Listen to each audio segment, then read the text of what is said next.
Во гостиварското епидемиолошко одделение после долги години е пријавен случај на жолтица од типот Б, кој се пренесува преку крв.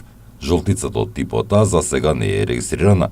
Од Центарот за јавно здравје велат дека будно ја следат состојбата, но иако периодов не е својствен за оваа пренослива заразна болест, сепак неколку фактори кои произлегуваат допринеле за продолжување на заразата. Инкубацијата трае од 15 до 50 денови, па поради скриеноста на заразата, можност со зголемување на бројот не се исклучува. Примариус доктор Воислав Огњановски го потенцира фактот дека секој кој ја прележал жолтицата стекнува доживотен имунитет. Во однос пак на грипот, состојбата за сега е стабилна. Од почетокот на сезоната на грип во Гостиварско евидентирани се 28 случаеви, 15 во октомври и 13 овој месец.